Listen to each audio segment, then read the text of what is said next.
Hello friends, நம்ம இன்றைக்கி mime Gopi சாரோட வறுத்த மீன் குழம்பு எப்படி செய்கிறதுன்னு பார்க்கலாமா? ஒரு பாத்திரத்தில் குழம்பு மிளகாய் தூள் 2 டேபிள் ஸ்பூன் சேர்த்துக்கலாம். கூடவே உப்பு தேவையான அளவு, நான் 1 ஸ்பூன் உப்பு சேர்த்துக்கிறேன். அதுக்கப்புறம் மஞ்சத்தூள் ஒரு 1/2 டேபிள் ஸ்பூன் சேர்த்துக்கிறேன். அப்புறம் ஜிஞ்சர் கார்லிக் பேஸ்ட் சும்மா 1 டேபிள் ஸ்பூன் போதும். போட்டு லெமன் ஜூஸ் பிழிஞ்சு நல்லா தண்ணி ஊற்றி கலந்துக்கலாம்.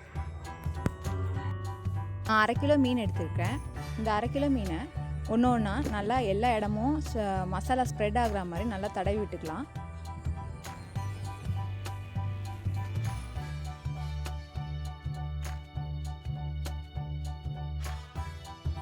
இப்போ எல்லா இடத்துலையும் நல்லா மசாலா ஸ்ப்ரெட் பண்ணியாச்சு. இப்போ இந்த மீனை ஒரு 1/2 மணி நேரம் நல்லா ஊற விடணும். ஊற விட்டுட்டு இப்போ ஒரு தவா வச்சுக்கலாம். தவாவில் எண்ணெய் ஊற்றிட்டு ஒரு மீனாக இப்போ வறுத்து எடுக்கலாம். வறுத்து எடுக்கும்போது இந்த மீனை ஃபுல் குக் பண்ணக்கூடாது, ஆஃப் குக் தான் பண்ணணும். ஏன்னா குழம்பு வைக்கும்போது அதில் தான் மீதி குக் ஆகும் மீன்.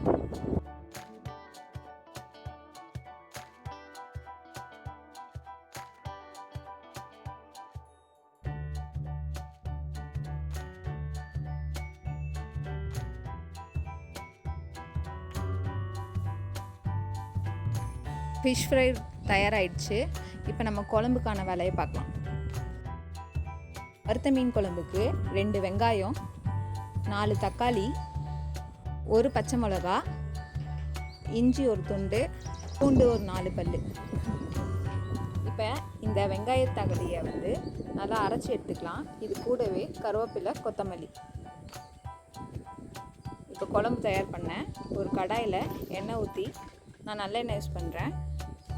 அது கூட 1 ஸ்பூன் கடுகு நல்லா பொரிஞ்சு வந்த உடனே வெந்தயம் ஆட் பண்ணிக்கலாம்.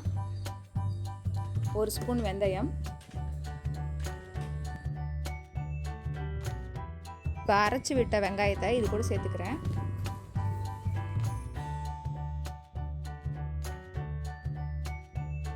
வெங்காயம் நல்லா வதங்கின உடனே 1 ஸ்பூன் இஞ்சி பூண்டு பேஸ்ட் சேர்த்துக்கலாம். இப்போ இஞ்சி பூண்டு கூடவே பச்சை மிளகா, கருவேப்பிலை எல்லாத்தையும் சேர்த்து நல்லா வதக்கிக்கணும். கொஞ்சம் வெங்காயம் நல்லா வதங்கி வந்த உடனே அரைச்ச தக்காளி சேர்த்துக்கலாம். நல்லா அரைக்கணும்னு அவசியம் இல்லை, சும்மா லைட்டாக அரைச்சா போதும்.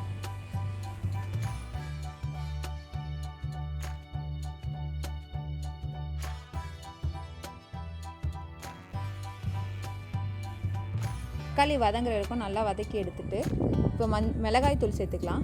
2 ஸ்பூன் மிளகாய் தூள், காஷ்மீரி சில்லி பவுடர் 2 ஸ்பூன் காரத்துக்கு நான் ஆட் பண்ணிக்கிறேன். ஃப்ளேமில் வச்சு நல்லா வதக்கி விட்டுக்கிட்டே இருக்கணும், அடி பிடிக்காமல். கலந்து விட்டுட்டு தண்ணி சேர்த்து கொதிக்க விடணும்.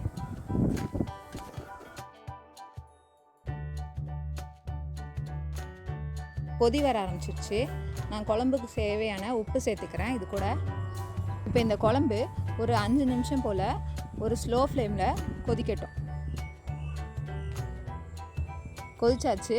நல்லா எண்ணெய்லாம் பிரிஞ்சு வந்திருக்கு பாருங்கள். இப்போ நான் ஒரு மீனாக இதில் சேர்த்துக்கிறேன். சேர்த்துட்டு இந்த மீன் நல்லா 1 நிமிஷம் அளவு வேகட்டும். இப்போ ஒரு மீனாக திருப்பி போட்டுக்கிறேன்.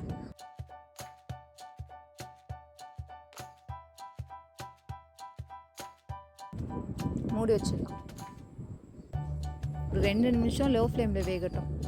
அதோட நம்ம வறுத்த மீன் குழம்பு தயாராகிடும்.